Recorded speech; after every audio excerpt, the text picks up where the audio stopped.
Exame Nacional do Ensino Médio em aplicação. Primeira fase foi domingo, segunda fase agora no próximo domingo. 51% dos alunos inscritos não compareceram para fazer a prova, 5.523.000 inscritos, 2.800.000 não apareceram nas salas de prova no domingo. Quem está conosco agora ao vivo é o ministro da Educação, Milton Ribeiro, para falar conosco sobre o Enem. Ministro, bom dia, obrigada por falar conosco. Bom dia a todos os seus ouvintes. Muito obrigado pela oportunidade. Queria ouvir do senhor qual é a explicação que o governo federal, o Ministério da Educação, tem para uma ausência tão grande, além, é claro, do medo da pandemia. 51% é considerado um índice muito alto de abstenção pelo Ministério, ministro? Foi considerado, sim. É o índice maior que nós tivemos até agora, mas vale lembrar, Thaís, que em 2009, sem pandemia, sem qualquer crise no mundo, nós tivemos uma abstenção de 37%. Até então era maior. Então, agora, recentemente, em 2019, nós tivemos também totalmente normal, a vida, tudo, 23 e poucos por cento de abstenção. O fato de nós termos essa abstenção tão grande, eu quero naturalmente colocar sobre a razão sobre algumas coisas. Primeiro, naturalmente, a questão da pandemia, né? A pandemia que é importante. A segunda é, nesses últimos dias, né, essa crise no Amazonas que nos deixou todos perplexos, essa tragédia do atendimento, isso gerou 24 horas na TV, no rádio, isso também gerou assim, uma apreensão coletiva, no mínimo, de que o assunto é muito sério, aquela coisa toda, como não deixa de ser, né? E também vale lembrar, apenas para uma informação para os ouvintes e para vocês, que desse grupo, pelo menos 550 mil eram treineiros. E no último dia, com a isenção que nós demos das taxas, até em razão da pandemia, de um dia ou 2 dias para o outro, praticamente quase 700 mil inscrições gratuitas. E é claro que diante de um cenário desse, pelo menos um grupo desse disse, não vou me expor, não vou querer me embora, o MEC assegurasse todas as questões de biossegurança e os protocolos. Ministro, muito bom dia, bem-vindo ao nosso programa. Ministro, é possível fazer algum tipo de inferência sobre essa ausência? Porque, assim, além do medo da Covid-19, há outros fatores, né? Os educadores têm apontado para o risco de toda a nossa comunidade estudantil desaprender severamente nesse período de ausência de aulas, ou de aulas à meia boca, ou aulas à distância peronomútil, aquela coisa que que é uma das consequências mais dramáticas da pandemia. O senhor vê alguma relação nisso? A ausência em razão do não sei nada, desaprendi, vou fazer o que lá? Ou então pessoas que, se já é possível identificar o nível como é que eu diria, dos danos, o nível dos danos causados ao aprendizado com essa pandemia, e que isso tenha se refletido nessa ausência do Enem? Isso pode ser considerado, sim, mas vale lembrar, Cláudio, que desse total, 2.680.000 alunos, eles compareceram. Quer dizer, eles se julgaram preparados e desafiados a dar prosseguimento em mais uma fase da vida deles, em que eles deixam a escola de educação básica para trás e entram num novo mundo. Então, para esse grupo que foi fazer a prova de fato e tal, que enfrentou também o distanciamento, toda a prova foi feita, se alguém tirasse a máscara, além do distanciamento, seria desclassificado. Para esse grupo, acho que foi um momento de vitória, né? E agora, com a expectativa até mesmo da vacinação, isso pode acontecer que lá para junho, julho, nós consigamos imunizar, por exemplo, todo o Brasil, e aí a gente olha para trás e agora, para onde eu vou? Se o próximo Enem é somente em novembro, o que vai fazer com esse ano? E o primeiro semestre de 2021, o que a gente vai fazer?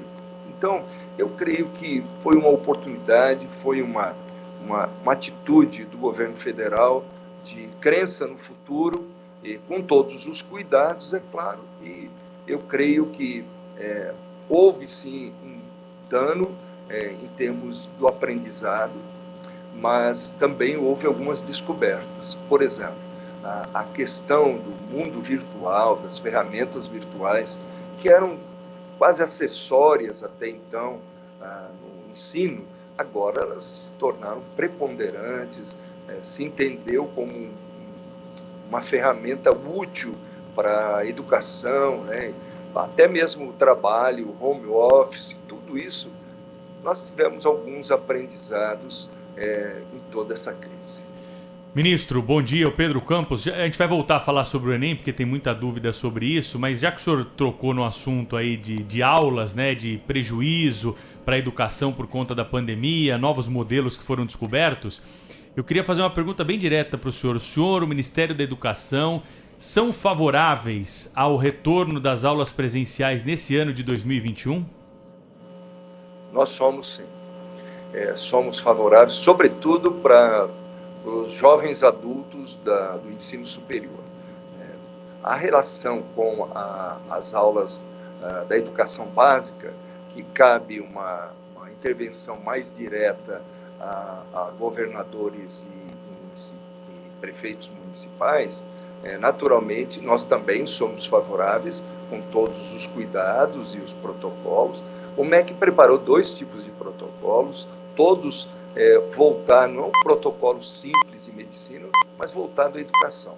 No caso do ensino superior, que cabe ao MEC regular, credenciar, nós apontamos agora março como uma data razoável e a data boa para que a gente possa retornar por razões.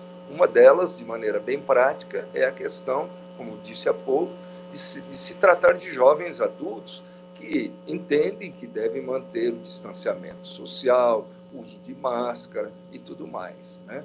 E tem também um aspecto até psicológico para alguns alunos que estão até ficando desanimados, sem esperança e por estarem estudando tanto e não verem as perspectivas chegarem para que ele possa mudar de fase da vida. Além disso, agora menos importante, mas também importante, é a questão não sei se vocês sabem, mas 76% de todo o ensino superior no Brasil, ele é provido pelas instituições privadas, quer filantrópicas, confessionais, comunitárias, outras também que sem fins lucrativos, com fins lucrativos, enfim, são parceiros do governo federal, são parceiros do MEC. O MEC, o governo federal não teria condições de prover educação superior a toda a demanda do Brasil, país continental, e eles entram nisso. E eles já estão dando sinais de dificuldades administrativas para poder manter os professores, os funcionários, a manutenção dos colégios, enfim, das faculdades, das universidades. Tudo isso faz um pacote que me leva a acreditar que bom seria que nós pudéssemos, de fato, retornar agora em março. Ministro, para a segunda fase do Enem, agora no próximo domingo, alguma mudança logística na organização das salas, já que em alguns lugares alunos disseram que as salas estavam mais cheias do que deveriam, em alguns casos extremos, poucos, mas extremos, houve gente que não fez a prova porque não havia espaço físico para que ela fosse realizada. Qual que é a mudança para o próximo domingo? Esse é um assunto bem delicado, que nós estamos tratando, está sendo apurado com até muito rigor por nossa parte e do INEP para verificar esses pontos eventualmente houveram falhas dessa logística. Desses pontos, nós tivemos 14.400, eu estou vendo aqui, 47 locais de prova. Nós tivemos um número apontado com problemas de mais ou menos 13 locais. Esses 13 locais representam 0,07% dos locais. Então, 99,9% dos locais não houve qualquer interdição, qualquer problema, qualquer dificuldade. Então, o que nós vamos fazer? Eventualmente, esses alunos que tiveram as suas entradas barradas nas provas, eu quero assegurar como ministro da Educação que eles terão oportunidade de serem realocados para fazerem a prova dia 23 e 24 de fevereiro, numa segunda oportunidade, como todo o estado, por exemplo, do Amazonas, e 2 cidades de Rondônia que não fizeram o primeiro exame, e eles são 160 mil alunos no Amazonas e mais uns 4 mil e poucos alunos em Rondônia, em 2 cidades. Então, eu quero assegurar que eles terão oportunidade. E outra, se houve falha nossa, do INEP, do MEC, nós vamos corrigir e vamos tentar, porque nós estamos aqui para servir a sociedade brasileira e não vamos decepcionar os alunos que se prepararam e nós não queremos prejudicá-los. Ministro, eu vi uma notícia de um estudo uma pesquisa indicando a possibilidade de um atraso no aprendizado da comunidade estudantil brasileira em razão da pandemia, estimado em 4 anos. Quer dizer, um atraso monumental, inclusive para o país, né, para as futuras gerações. É uma geração que vai chegar na idade produtiva, né, do emprego, do empreendimento, etc. e tal, muito aquém, né, muito atrasada em relação às gerações anteriores. Eu gostaria de saber se o Ministério da Educação tem algum programa, algum projeto no sentido de, como é que eu diria, de recuperar esse tempo perdido. Para além, é claro, do retorno às atividades normais, né, regulares, no calendário regular, se tem algo a mais que o MEC pretende desenvolver ou sugerir às universidades e às escolas também nos estados e tal, para recuperar esse tempo perdido.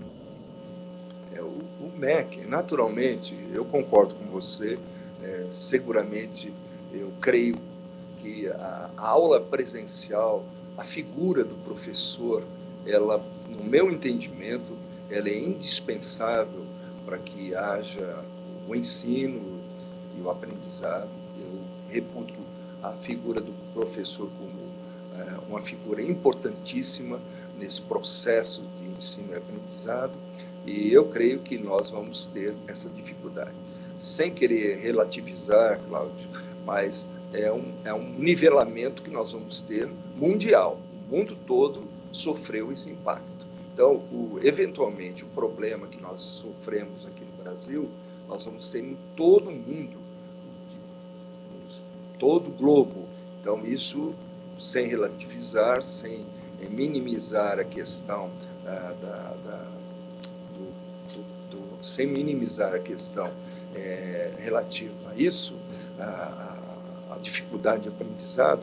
Agora, o MEC, nós temos, até ontem eu estava reunido, nós estamos buscando um controle maior da aprendizagem. Nós estamos lançando, ainda em projeto, uma plataforma Brasil de Aprendizagem. É uma plataforma nova que busca, então, corrigir, verificar os pontos de deficiência no aprendizado dos alunos. Estou falando de escolas públicas, sobretudo, que é aquela mais referida ao MEC, e que nós vamos usar essa ferramenta para tentar ajudá-los. Outra coisa que nós estamos fazendo, desde que chegamos aqui, é olhar novamente e mudar alguns paradigmas e alguns padrões da alfabetização.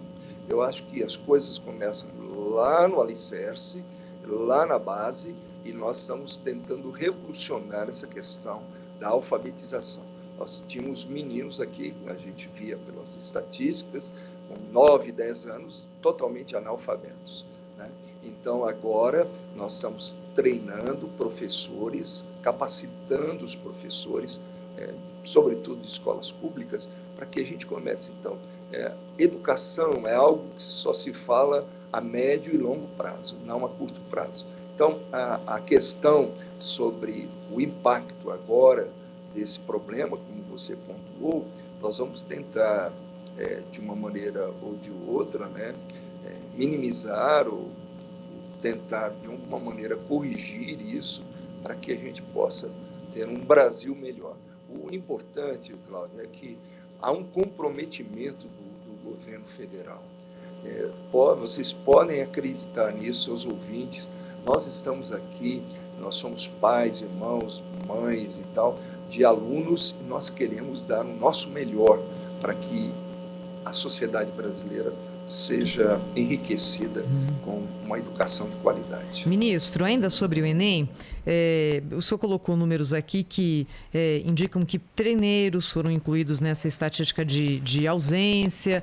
Enfim, independente da discussão sobre números, houve uma grande quantidade de pessoas que poderiam ter prestado a prova e, por um motivo ou por outro, nesse ano optaram por não fazê-la. O Ministério enxerga alguma forma de incluir essas pessoas que ficaram de fora do Enem, de alguma forma, ao longo do ano, se a pandemia assim o permitir, ou isso só vai ser recuperado no ano que vem? Eu creio que esse número, viu, Thaís? Esse número, na verdade, o aluno ele fez a inscrição, porque a gente tem esse número, havia, pelo menos num primeiro momento, o desejo de fazer. Eu creio e repito que essas notícias das 2 últimas semanas, eu creio que influenciaram negativamente para que ele pudesse, né, se expor. Eu creio que houve esse aspecto psicológico, embora você não falou nisso, mas alguns têm me cobrado, mas os alunos das escolas públicas que não tiveram as mesmas oportunidades de preparo, não é uma injustiça eles, por exemplo, competirem no Enem contra, vamos dizer assim, alunos de escolas privadas que tinham plataformas cujas instituições privadas dispunham de ferramentas mais modernas e mais diretas no ensino e aprendizado. Eu digo que sim, sim, houve, embora todo o esforço do MEC em ajudar, que não é a nossa missão primordial, principal, ajudar, interferir em qualquer plano de ensino dos municípios e estados. Nós somos cooperadores, nós ajudamos sim, mas vale lembrar que muitas vezes a gente esquece, e não tem sido tão citado, que sobretudo na questão do acesso às universidades federais, Thaís, 50% das vagas são reservadas a alunos oriundos de escolas públicas. Em outras palavras, o aluno de escola pública que eventualmente teve dificuldades com o aprendizado, seja por alguma falha no ensino da escola pública lá na ponta, no município, no estado, sobretudo o estado, eu creio que ele vai disputar a vaga na escola federal com outro aluno de escola pública. Mas, ministro, para isso ele precisa prestar o Enem, né? O que a gente está colocando aqui é metade dos brasileiros que poderiam pleitear uma vaga na universidade optaram por não pleiteá-la, por nem tentar. Como é que a gente vai fazer para incluir essa gente em algum momento, quando a situação ficar mais tranquila em relação à pandemia? Agora, você está correto. Eu acho também, eu fiquei entristecido de ver o tamanho da abstenção, mas eu tento compreender, fazer a leitura do que aconteceu. Mas, por outro lado, vale lembrar, Thaís, que agora, em novembro, nós vamos ter um outro Enem. Então, é uma questão de tempo, claro, um lapso temporal, mas em novembro teremos novamente um novo Enem e eles vão ter oportunidade de se recolocar, se assim desejarem.